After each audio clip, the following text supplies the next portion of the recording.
Hello big adventurers, welcome to the exciting video from Albania, and today we're gonna be visiting the Pasha Bridge and Castle, UNESCO World Heritage Town, Gjiro Castle. Let's get into the vlog.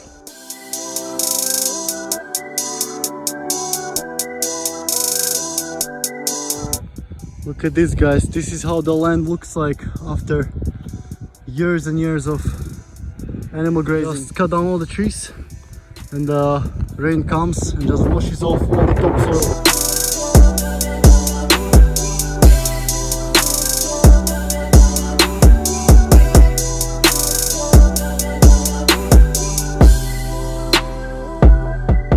Here we are approaching the Pasha Bridge, which is only a few kilometers away from the Gjirokaster town.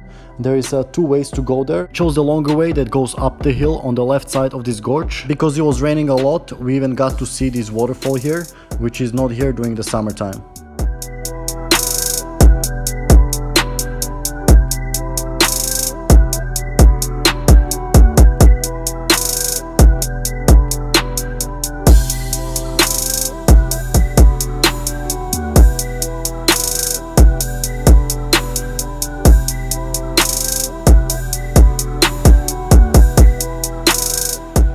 Alright, and here we got all the way to the bridge, which is actually not a bridge, but it was used as an aqueduct to transport the water from the mountains here. You can see there is no road on the other side, so hopefully it's safe to cross it as it's over 200 years old.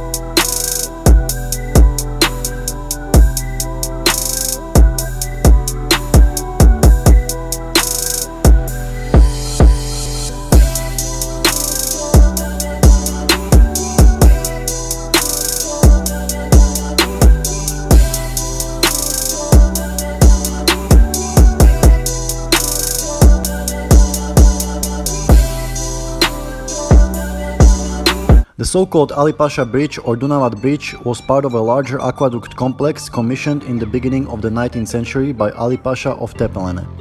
The aqueduct fed the castle cisterns with water from the Mount Sopot 10 kilometers away.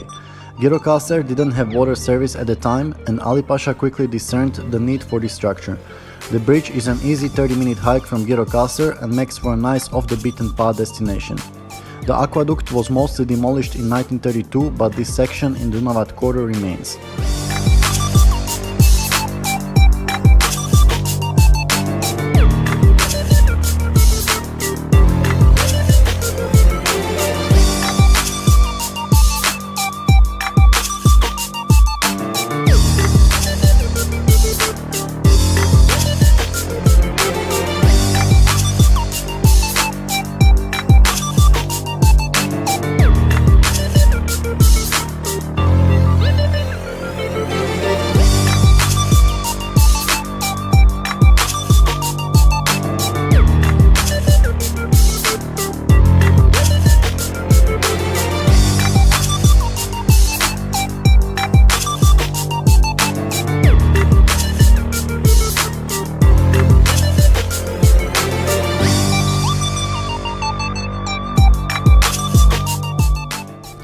So when you're walking on this bridge, you have to be quite careful because it's quite narrow and you have a big drop underneath you. Especially when taking pictures, you have to be extra cautious.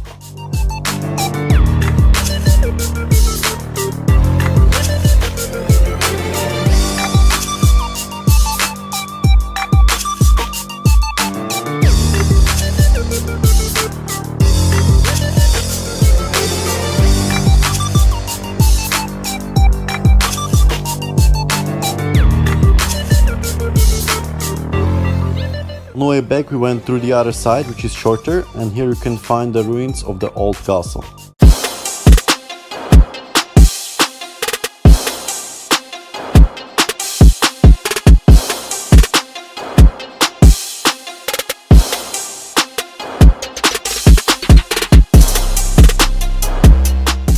Alright, and here we are walking up to the Gjiro Castle through these old streets. Here is a writing from 1903, and Gjiro Castle Old Town Center is a UNESCO World Heritage Site.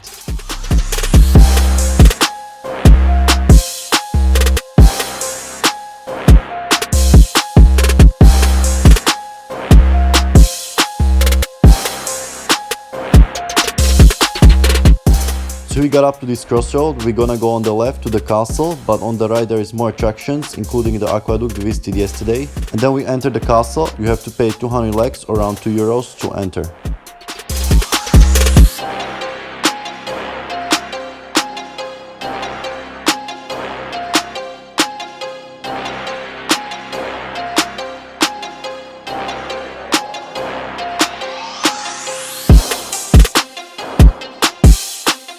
And here we got down to this old bakery from the 19th century.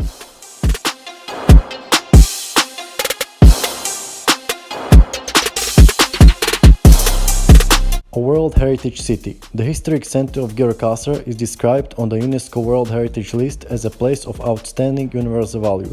From here you can see many of the city's most important historical buildings. They bear testimony to a type of urban architecture typical of the classical Ottoman period and to traditional ways of Albanian life. Here they put a wreckage of an old US Air Force airplane that crashed here during the Cold War, 1957, somewhere in this area.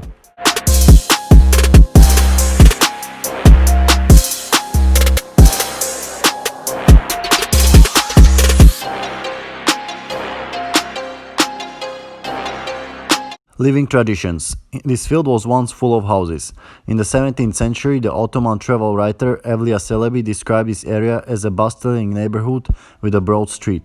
Now this place is quiet, but every few years it fills with life when Gjirokaster Castle hosts the National Folk Festival. Locked up in the castle. Down these dark stairs was one of the castle's Ottoman-era prisons. One of the Gjirokaster Castle's most well-known prisoners was the teacher Koto Hoxhi, a pioneer in efforts for Albanian language schooling.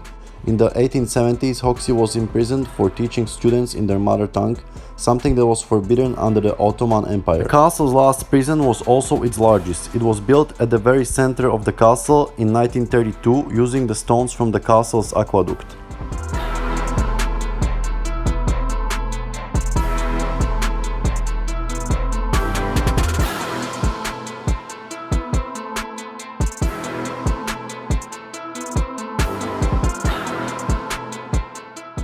Here we entered some bigger room with some interesting indoor architecture, but I'm not sure what it's used for as there was no information about it.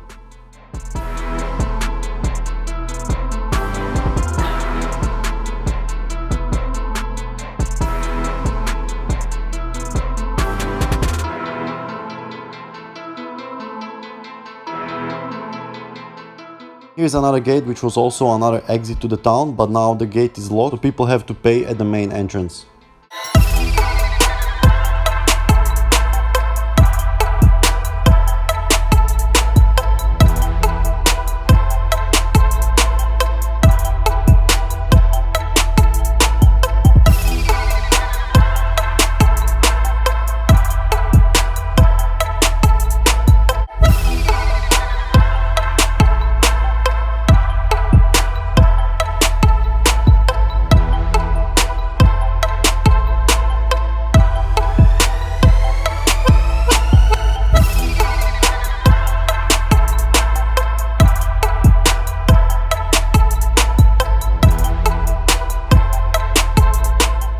Here we entered another completely dark rooms where you need a light to see something, but again there is no information here, so I'm not sure what these rooms were used for.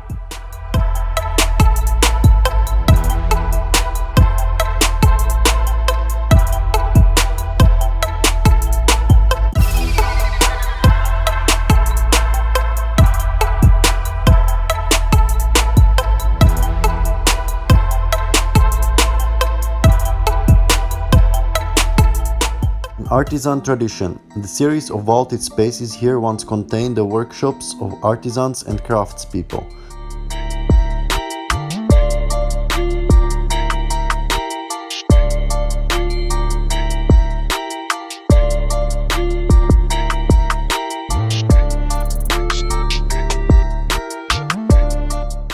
here we're going to the right side of the castle from the entrance, but there is not much space to explore. There was some area that was even closed, so I guess it's not accessible yet.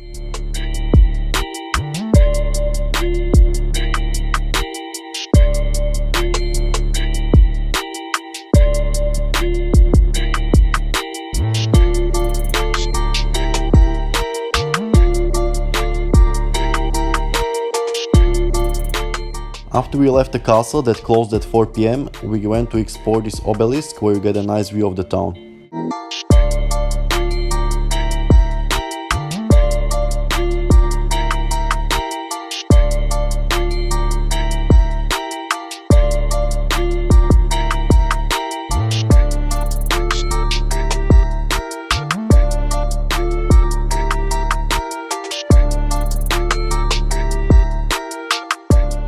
And here you can see some really old houses that still have a roof made out of flat stones.